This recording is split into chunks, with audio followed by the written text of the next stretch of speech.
The more humanity strays from its origin, the more we deny our bond with nature, the farther from perfection we become. We are the only creatures on the planet that use symbols in reference to something else. We use symbols for absolutely everything the mind can conceive of. There is at least one word or icon or gesture to insinuate everything our five senses can detect, and then some. But along with this beautiful gift comes a flaw. Most people are unwilling to seek and create their own interpretations of these symbols. Instead, they blindly submit to preconceived definitions and connotations given by sources unknown. Because of this, many things have been predetermined in our understanding of life without our knowledge.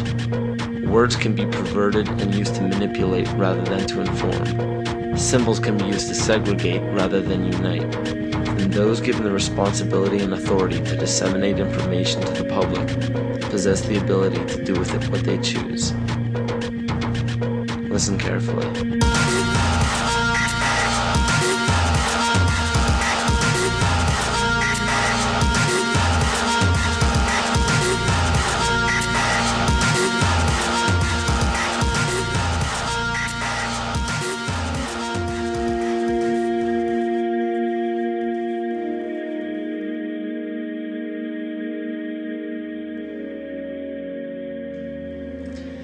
Every 26,000 years, our solar system passes through the 12 zodiac signs.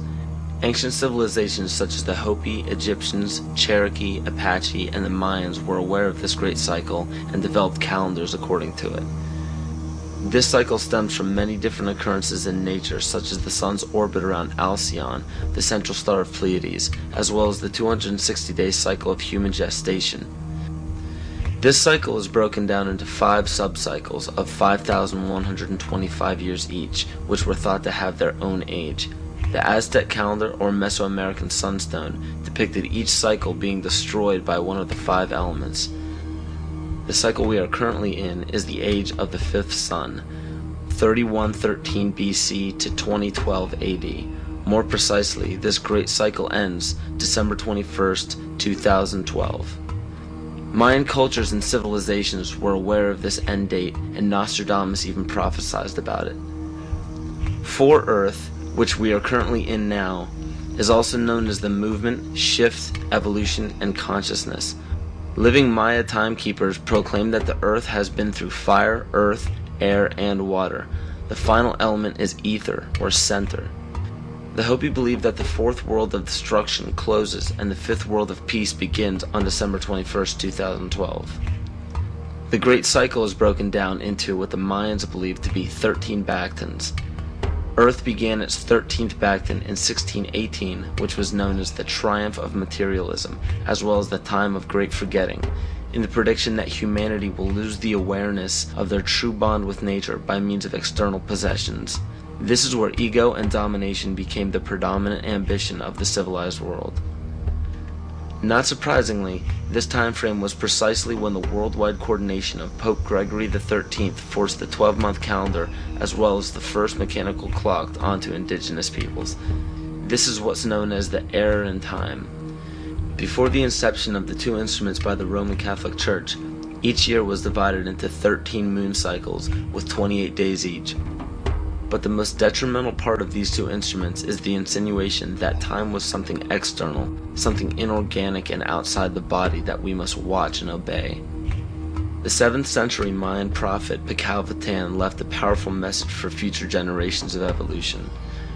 If humanity wishes to save itself from biospheric destruction, it must return to living in natural time. He also foretold of our accelerated technological society and of the damage of our collective divergence from natural law in exchange for material values. Astrology and the studies of the heavens are as old as civilization. Throughout the past several thousand years, new religions have all but replaced the pagan religions of prior years. Man has been so thoroughly fascinated with these objects in the sky that they formed constellations from them and applied stories to them. In Greek mythology, these were personified as the gods. We notice in the structures that still stand to this day that the most ancient of civilizations put forth more wealth, power, time, and effort into the locations of the stars than any other practice. this is commonly written off as simple curiosity. But the truth is becoming clearer by the day as we close in on the 0 year of December 21st, 2012. It is a common misconception that the pagan religion is rarely practiced today. In fact, paganism in its evolution is the most widely practiced form of religion. You may ask yourself how this is possible. The answer is hidden in nearly all of our current popular religions. But who would have the power and the desire to integrate a seemingly long-gone religion into such popular opposite denominations?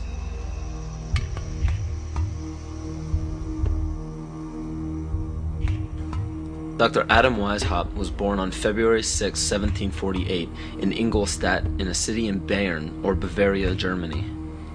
This interesting character was the son of a rabbi and converted to Catholicism after his father's death. After studying French philosophers such as Voltaire, he supposedly learned the teachings of Satanism in the French royal court. World-famous central banker Mayer Amschel Rothschild of the Rothschild dynasty chose Weishaupt to create the Coven of Golden Dawn, which to this day is Rothschild's private coven. Amschel Rothschild, for those who are unaware, instigated the American Revolution, America's supposed liberation from Britain. Rothschild instructed Weishaupt to create the Ancient Illuminated Seers of Bavaria. This is better known as the Order of the Illuminati. The name in Luciferian teachings means the bearer of the light, the illuminated, or the enlightened one. The Areopagite, or tribunal, was the inner circle of the Supreme Order, and were the only ones privy to secret meetings. In Nesta Webster's book, The World Revolution, she states, "The art of Illuminism lay in enlisting dupes as well as adepts, and by encouraging dreams of honest visionaries or the schemes of fanatics, by flattering the vanity of ambitious egotists, by working on unbalanced brains, or by playing such passions as greed and power to make men of totally divergent aims serve the secret purpose of the sect. People with money were welcomed but kept oblivious to actual secrets. The purpose is to win power and riches, to undermine secular or religious government, and obtain the masters of the world." The goal of the order was and still is to one day deliver the human race from all religion. Progression through the political and religious hierarchy was obtained by blackmail in the form of bribing people in power with sex from local prostitutes. In the 16th and 17th century, high-ranking officials in political or religious organizations were liable to be sentenced to death for such acts. In 1780, Baron Franz Friedrich Knigge was recruited. He was the most instrumental person in the marriage of the Masons and the Illuminati. This allowed the Illuminati to expand rapidly with the use of Masonic lodges. On August 29, 1781, Congress of Wilhelmsbad declared the alliance official. Those in attendance were put under oath, never to reveal what took place in that meeting. Comte de Virieu, a Mason from Martinez de Lodge at Lyons, was questioned about the meeting upon his arrival home. He stated, "I can only tell you that all this is much more serious than you think. The conspiracy which is being woven is so well thought out that it will be, so to speak, impossible for the monarchy and the church to escape it." He later denounced the Illuminati. Sir John Dee. John Dee was a servant to Queen Elizabeth Tudor of the Tudor dynasty. John Dee was the head of the British Secret Service, the MI5. He was also known for the practice of black magic and his affiliation with the occult. If this is your first time hearing about the occult, or are unaware of its dominance in the world to this day, pay close attention. Pagan symbols, gods, rituals, and doctrines are the basis for most every religion practiced throughout the world. The Christian or Catholic symbols of the cross derive from the solstice and the equinox division lines on a zodiac calendar. The word heaven is in reference to what pagan religions referred to as the heavens, or galactic bodies. And the crossing of the age of Pisces into Aquarius is actually in reference to constellations, which interestingly enough occur at the exact same time as the great cycle prophesied by the Maya.